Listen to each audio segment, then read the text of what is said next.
wasn't always like this. It was once green and so full of life. Before life without bioturbation as we know it, there was a concept known as soil perturbation that can provide a better understanding as to why we are living in a life without bioturbation. Oh, what I'd give to see a worm again. Grandma, what do you mean by soil perturbation? How does it connect to everything we see today? Well, it all started with the interaction between humans and soil translocation. Let's imagine we're like animals grazing in a big green field. Just like how animals dig and move things around as they search for food, humans do something similar in the land, but we do it for different reasons. We call it anthro-bioturbation, which is a fancy way of saying we dig and tunnel in the earth to find valuable things like minerals, oil, and water. Now, when we do this, it can have good and not so good effects on the environment. The good side is that we can find important things we need, like oil for our cars or water for our homes. But there's a downside too. When we dig too much, it can make the ground unstable, cause pollution, and even introduce new plants or animals that shouldn't be there. There are different ways we dig, like going underground or digging on the surface, depending on what we're looking for. Sometimes we even dissolve minerals right where they are instead of moving them. And you know how sometimes when we build things like houses or roads, we have to change the shape of the land? We call that land leveling, and it's like giving the land a new haircut, making it flat and smooth for different purposes like farming or building homes and roads. So it's like we're all part of this big puzzle, trying to find what we need from the earth while also trying to take care of it as best as we can. Grandma, you mentioned how humans dig and tunnel like grazing animals. Does that mean we're changing the land in a way that encourages grazing too? Well, yes, in a way it is important. This is because it is essential to understand the role of animals and the concept of grazing. It's vital to recognize how these creatures and their activities relate to soil translocation. When animals graze, they engage in a myriad of activities from burrowing to trampling and feeding. These actions, collectively known as bioturbation, have far-reaching effects on the soil. They not only facilitate the moving of nutrients and water, but also impact the soil's physical, biological, and chemical properties. Imagine a herd of cattle roaming through a pasture.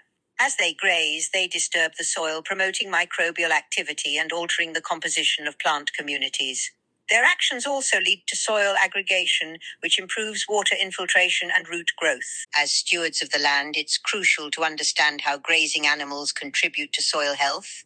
By implementing proper management practices, we can harness the power of bioturbation to promote sustainable land management and conservation efforts. Wow, Grandma, I had no idea grazing was so important for soil health. Absolutely, dear.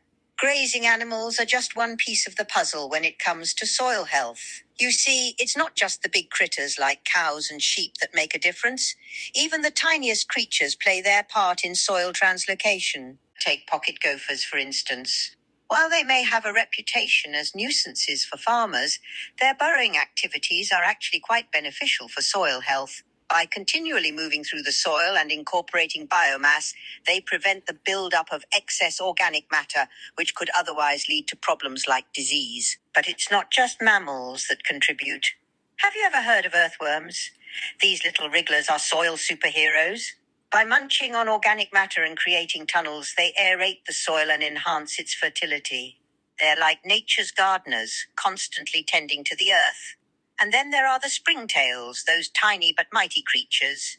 They may not get much attention, but their role in recycling nutrients back into the soil is invaluable. In grassy and woody habitats, they work tirelessly to break down decaying organic matter, keeping the soil healthy and nutrient-rich. Gosh, Grandma, gophers, worms, and springtails were so important for soil translocation. They were, sweetheart. They were not only essential for soil translocation and decomposition, but the influence that humans, animals, and microorganisms had on soil stabilization was huge. Soil stabilization is crucial for maintaining the health of our planet, and animals play a significant role in this process. You see, it's not just about the big mammals and the tiny critters. It's about how they all work together to create a stable environment for soil to thrive. Think of it like this, dear. Imagine a bustling city underground with earthworms and insects as the architects and construction workers. Their burrows and tunnels create pathways for water to infiltrate the soil, reducing erosion and surface runoff. And those soil aggregates they form? They are like little fortresses, protecting organic matter from decomposition and storing carbon for the long term. Without them, soil would be vulnerable, like a house without a foundation. So you see, dear, the stability of soil isn't just important for our gardens, it's essential for the health of our planet. Without the tireless efforts of these bioturbating organisms, we wouldn't have the fertile soil we rely on for food and shelter. From the grazing animals that used to roam the land to the earthworms that would tunnel beneath our feet. Each organism played a vital role in soil health and stability. They provided access to essential resources like water, nutrients, and oxygen. They assured that soil remained fertile and resilient. However, we now live in a world without bioturbation, where the soil lies still and lifeless like a desert devoid of vegetation. Without these creatures, our landscapes are now barren, our crops lie withered, and our ecosystems have collapsed. Perhaps if we had understood sooner, if we had appreciated the interconnectedness of all living things, we could have acted differently. But now we must reckon with the consequences and strive to restore what has been lost.